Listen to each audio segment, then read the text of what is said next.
All right, I think we've got everyone, so we'll go ahead and dive in here. My name's David Martell. I'm an account executive at the DaySmart Appointments team, and excited to have you all join us today as we talk about implementing online appointments in your automotive business. And we've got a short presentation here, and we'll have some room for Q&A at the end if there's any questions. But to start, I'm going to hand it over to Chase, who's going to kick us off here. Yeah, thanks, Dave, and thanks everybody for taking the time today. We're excited to go through this with you. So my name is Chase Allen. I'm also an account executive and counterpart of Dave here at DaySmart Appointments, and we're excited to take you through this and go through what our experience has been with online appointments in the automotive industry. So we'll jump right in.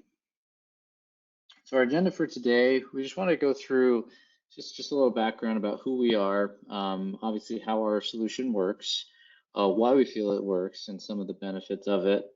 Honestly, overcoming some of the fear of customer self-scheduling. We've seen that in some of our conversations we've had with prospects and clients, and definitely want to address that to help alleviate any of those questions. Touch on the use of our API because we find that's a very powerful tool, especially in this industry. And then we'll just wrap up at the end. So who are we? So Dave and myself have both been with the organization for a decent amount of time. I think about 8 years collectively, or both of us have been here at least 8 years. But we were founded in 2003. We were originally called Appointment Plus. But we've definitely grown and come from that point. We have over 4,000 tire and automotive locations utilizing our system in the US and Canada.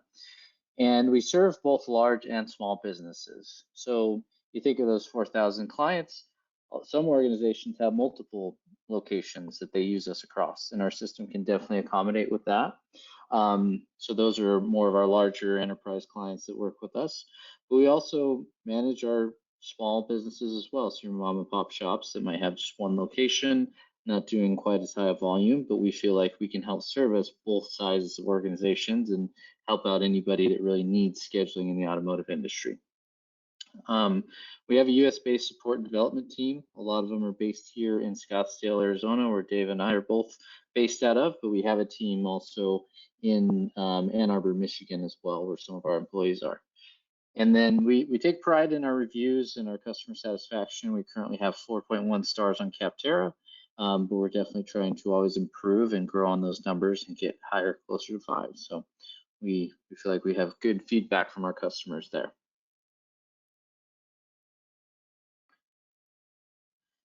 So how does our system work? I think what we really want to touch on today is how we can help you as far as taking more off your plate as business owners, managers, people working within the organization. So the main thing that our system we feel like can really help out with is allowing the customer to schedule when and when they need to, not having to call you. We know that you're busy. We know that some of you might actually be underneath a vehicle at times and not able to take a phone call. So allowing your customers to be able to schedule at any point that they need to. And what it is, it's not just scheduling a time with you ad hoc. It's really based on what you provide as availability to the customer. So that's something that Dave's going to touch on later here.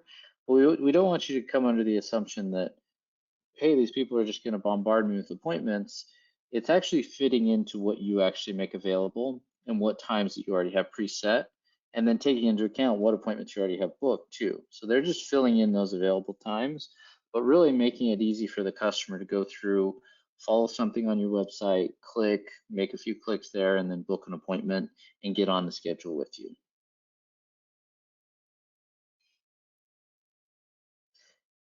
And then here as well, so what was just shown before is really what we have that's readily available out of the box, something that can be implemented very quickly.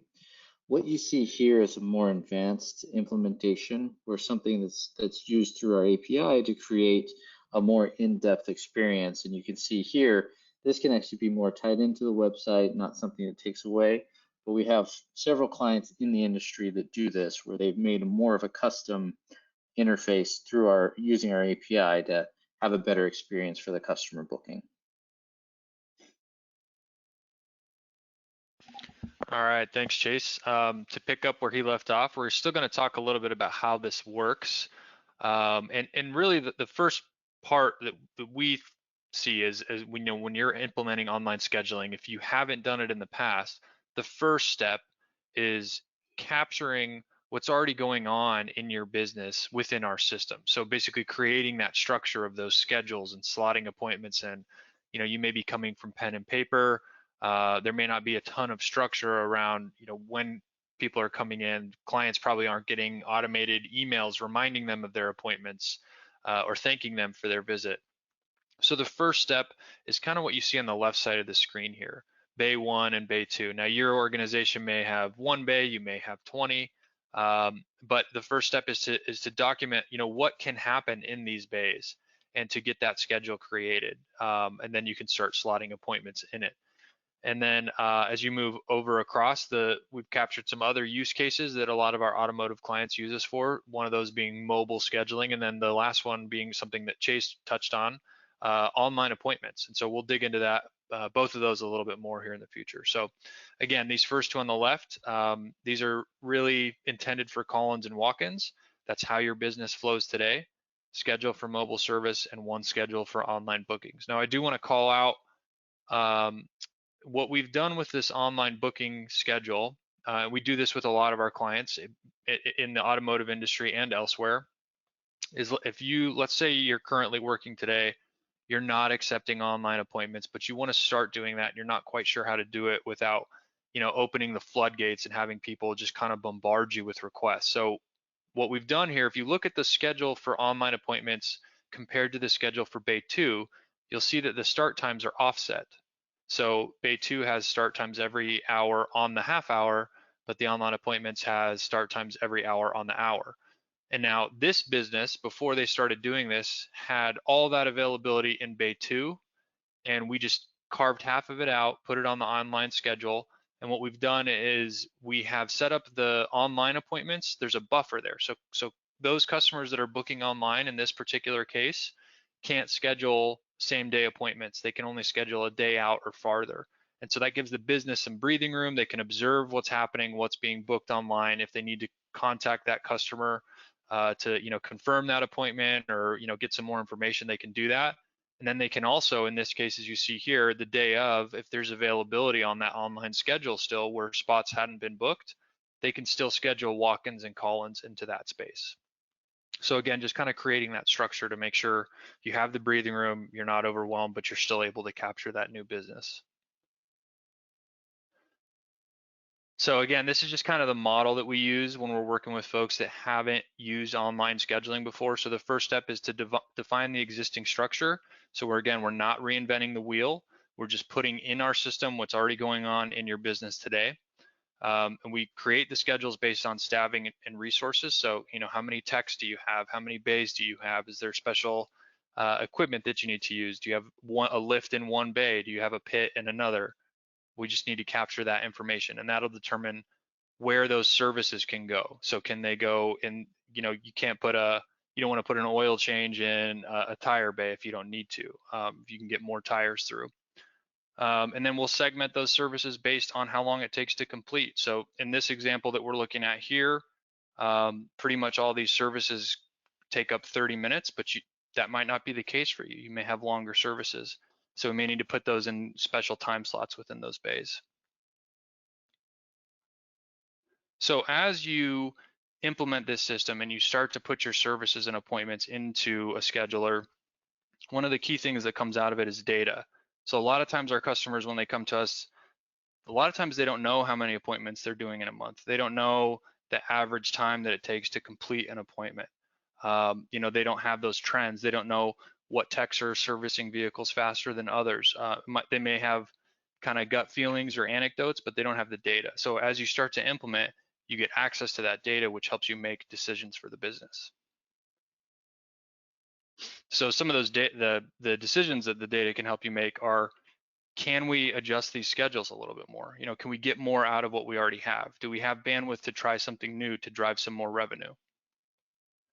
And then, as you identify that data and you look for those opportunities, our system allows you to pilot those ideas with low risk. So again, you can make small changes to see how it works without having a significant impact to your business, positive or negative, until you validate the idea, and then you can scale it up from there. So here's one example that I wanted to talk about. So increasing bandwidth for high value jobs. So let's say in Bay 2, let's say you're doing oil changes here and you've identified that oil changes are a very profitable service for you. And anecdotally, historically, from pen and paper, you think, yeah, all the feelings and information from our experience tells us that we can do an oil change. We can do one an hour. Now that's probably, no one's probably saying that. You can probably do a lot more right now, but let's just say, for example, we can do one an hour, and we're going to do it on the half hour of every hour. Well, as you start implementing, and maybe you start to identify, well, it's actually only taking us 35 to 40 minutes to do these. So we think we could probably tighten that up a little bit and maybe open up that availability more. So if we made the Bay 2 schedule look more like the Bay 1 schedule and try and get more oil change appointments in there, maybe you do that in conjunction with exposing oil change appointments online.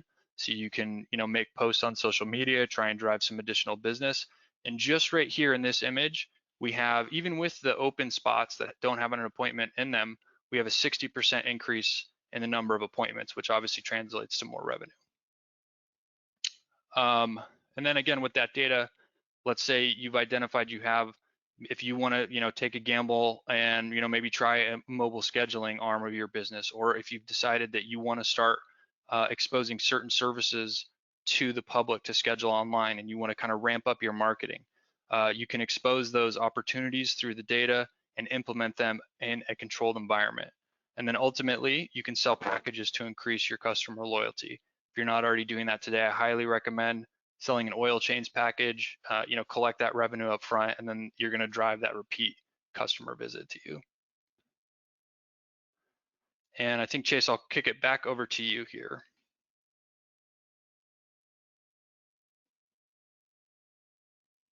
Thank you, Dave. So really the main thing with the customer self-scheduling is to really help grow the business while avoiding the chaos.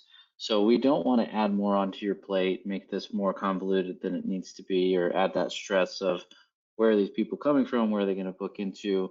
As Dave showed, we can really help streamline it and make sure that you are always aware and knowing when these appointments are going to come through and have availability for them. And more along the lines, so we feel like there's really some great benefits to this customer self-scheduling and some ways that it can really help. And I guess specifically some services that we feel like it can really help with. So think of the self-scheduling for the services that you know are more of like the rinse and repeat, the set durations, your oil changes, okay, those are 30 minutes, we can pump those in and out. Tire rotation is pretty much going to be the same thing for any person. Same thing with a check or tune-ups or check-ins, that type of solution. Again, it's not something we want you to be nervous about, or have those preconceived notions of like, hey, we're going to be bombarded, or hey, we're already too busy, we don't need to add more to it. Will really help with alleviating that and help to make sure that you're set up appropriately and set up on the right foot to get things going. And honestly, this is the way that the world's going. We want this. We feel like this is important for the younger demographic. I had a very personal experience with this just this past Sunday, where my wife and I, we have a young 8-month-old son. We're here in Arizona. It's already over 100 degrees. We jump in the car to go to Father's Day brunch or whatever it was, and our AC went out. We couldn't get it going. We didn't realize it till we were a couple miles down the road, but with a young kid in the car, we decided to turn back around. And for me, my wife, she needs that vehicle. We need to have AC going. So I jumped on it as soon as I could to try and find something to fix it.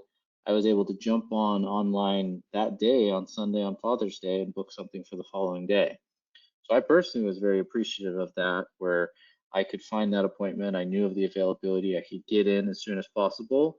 Where if I would have had to wait till Monday morning, where everybody else that's calling in from appointments over the weekend, or just think of you as the business owner having to wait for all those calls or getting bombarded Monday morning. Nobody wants that. We don't want that as a customer. You don't want that as the business owner. And I think it just really helps in those situations to provide this option and allow your customers to book from wherever, whenever they need to. Yeah, I know as a millennial, if I can't book something online, I'll move on to the next person that offers that. So thanks, Yeah, Chase. and I don't think we should shy away from it that this younger generation doesn't like to pick up the phone as much. So No, yeah. we can, Okay, so just want to touch briefly here on our API. So this again, this our API is very, very powerful and robust. And what I love about our API is that every client of ours has access to it. So there's no additional charge for it. Once you're a client of ours, you can start using it as you want. Now, a lot of businesses don't know how to do this, or they don't have the resources. They don't even know where to start. So we do have resources to help answer some of those questions and help kind of guide clients along that path. But uh, Chase alluded to earlier, a lot of our enterprise clients, some of the big, hundreds or thousands of locations across the country, um, they want their customers to go through the scheduling experience on their website. They want to control that entire process, but they don't want to build a scheduling tool. And so what they do is they come to us and we create the account for all their locations, and then they use the API to just basically kind of port our systems into their website and to create that custom experience for their clients. So that this web page here is an example that we actually our developers made, but it's very similar to systems that some of our clients have made, and really allows you to control that experience. So our API is RESTful, and it's coupled with some pretty powerful webhooks. So our system will notify you or your tools of when things have happened in our system so that you can take the appropriate action. As I said, it's very robust. We have over 200 endpoints, and it supports 95% plus of application features. So pretty much everything you can do in kind of our core, graphical interface that most of our users use, you can do through the API. And then there's some things in the API that you can do that you actually can't even do in the graphical interface. So a lot of power there for sure. Another feature that I really love is, especially for larger businesses, is the access control for third-party users and applications. So basically what that means is, I'll give an example here. So one of our enterprise clients, they have a large network of partners that they work with. And they vary in size and scope and scale and all that. But those partners some of them have applications of their own, they have their own client base, but they're driving appointments for automotive services into our client's account with us. And they're using the API to do that. So they're booking appointments into our client's account so that services can happen at our clients' facilities. So we generate API keys for all of those partners, and that they're keys for our client's account, but we restrict the endpoints that they have access to, because you don't want your third parties being able to do things like update your schedule or delete a location, obviously. So we can create these keys, issue them to these partners, and we can say, okay, here's the 3 or 4 endpoints that they can hit to allow appointments to be booked into our system. And then on the back end of that, we actually have some pretty detailed reporting that shows us exactly what all of these third parties are doing with our API. And we can pass that information along to our enterprise client, which they really love.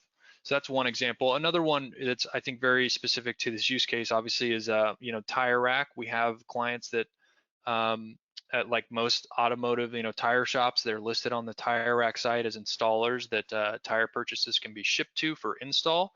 But if you are a client of ours and you have your API, which you have full access to as one of our clients, the tire rack team, they can actually change the button on their website when customers are purchasing tires from ship to installer to schedule with installer. So basically what that does is instead of just shipping the tires to the installer and sending an email and then you have to follow up with the client can actually schedule their visit to your shop for that install while they're still on the tire rack site. And the client controls what sort of time buffer needs to happen there. If you need that, you need to push that out a week or 10 days to ensure the shipment arrives in time, whatever that is, you control that in your account, and the client can schedule it from the tire rack website. So just, again, very powerful tool there. So in addition to the things I talked about, in general, APIs used to support integrations for websites, CRMs, point of sale, business intelligence, and marketing automation. So I guess before we get to what's next, I do want to pause and see, Chase, have there been any questions that have come in so far? Yeah, there's actually two. So the first question, but these are both really good questions. So are you guys typically seeing where techs are assigned to appointments or to more of a generic schedule? What might be the pros and cons to either? That's a great question. Yeah, I could talk to that. So in the first couple slides that Dave showed where we were showing the schedules, he was showing based on, I think, different services or different parts of the business. We can actually separate those by technician as well. So that's a good question where, yeah, maybe your jobs are handled specifically by a technician where you have David, Chase, other technicians available to take appointments. We can set it up that way too, where each of them have a schedule. We're taking into account their time as well. So like their lunch hour and things like that. And then you're scheduling directly with the technician. You can also do that in addition to having a schedule for like online booking as well. So either way, however you want to handle that, we can do it both ways. And we actually see it in the industry, it's either kind of split 50-50, I would say, on how people typically handle that. So that really is up to you, but that's something that we'll definitely take into account during the implementation. Mm-hmm. Yeah, the other thing too, I'll just touch on this, and we don't have this in any slides available, but we do have the ability, let's say you get a customer in for an oil change, and while you're under the hood, you identify a problem, and the client's sitting in the waiting room, and you walk out and talk to them, say, hey, we found this issue. I'm not a car guy, so I don't know what issues you'd find, but we found this issue, and we can fix this for you right now. It'll cost you about this much. It'll probably take about this long. And they say, yeah, let's go ahead and do it. So our system, if you want to track those appointments in our system, we actually allow you to go into that existing oil change appointment and add an additional service into that appointment. So you can have two services in there, and you can even have it separated by, the first service, the oil change happens in one bay with one tech, and then the second service that's going to happen, right after, or maybe you need to wait 20 minutes because somebody's wrapping something up, can be assigned to a different tech in a different bay, but it still gives you all that data that you want to capture on your end. Yeah, good point there. So the second question was, what kind of timeframes might we be expecting to implement a solution like this, and what factors might impact this? We are new to online scheduling. So I would say the factors that would impact it would be, I guess, the size of the organization, potentially the number of locations or the number of staff that you have that need to be onboarded onto the system. With just like a single site organization that maybe has like 5 to 10 people using it, those type of things we could typically turn around within a week or two. Like it's pretty quick. If this is larger, like a larger enterprise or a multi-location site, like we would definitely have to take that into account and determine how we best handle that. But those are typically, I don't know, a month, maybe two of implementation time, but it all really depends. We can work with you on your timelines. We always want to make sure we're not holding you back at all, but we want to make sure that you're also set up appropriately and have everything ready to go when you need to. So we'll work with you there and make sure we come up with a good plan. Yeah, that's a great point. I take a lot of pride in here at DaySmart, and this goes back years, back to when we were Appointment Plus, but we have a really strong implementation and onboarding team because we believe that our clients, we want to make sure that they're all set up for success, that they're comfortable with the system, that they know how to use all the features that are available to them, and so really proud to have that team, and proud of how they're able to support clients with quick implementations, or sometimes very intentionally, very paced, methodical implementation. Some organizations want to take their time and they really want to make sure that they're 100% familiar with all the moving pieces before they flip a switch and cut over. So really flexible team, really grateful to have them. Any other questions, Chase? That was all. I guess if anybody has any more, feel free to chime in, but that was from the there. Okay. Well, yeah, great questions. Really appreciate those. So if you do have more, or if you want to reach out to us, So Chase and we're always happy to do a personalized demo of, what does this look like for your actual business, for your personal situation? We're more than happy to hop on a call and show you exactly what it would look like for you. So you can kind of visualize, how this would work and is it something that is a good fit. Um, we're 100% excited about, we support, with every fiber, allowing customers to self-schedule without creating chaos, so in a controlled manner. Very much in favor of that, and that's something we definitely want to show you in a demo, like how could you do that if you were interested in it. So yeah, if you want to chat more, we'd love to walk you through that. I've put an email address in our demo page on this slide here, so you can email us if you've got questions or go to that URL. There's also this QR code. If you just snap a picture of that with your phone, it's going to take you right to the demo sign up page on our website, where you can just book some time with Chase and I to kind of dive into this thing. So great way to kind of move this thing along if you're interested. And I think that's it. Chase, did you have anything else that you wanted to cover today? Nope, that was all I had, but appreciate everybody for attending. Like Dave said, we'd be more than happy to talk to you further. So hope to hear from you and let us know what we can do to help out. Absolutely. All right. Well, thanks everyone for attending. Thanks, Chase. Appreciate your time on this. And yeah, have a great day. Thanks, everybody.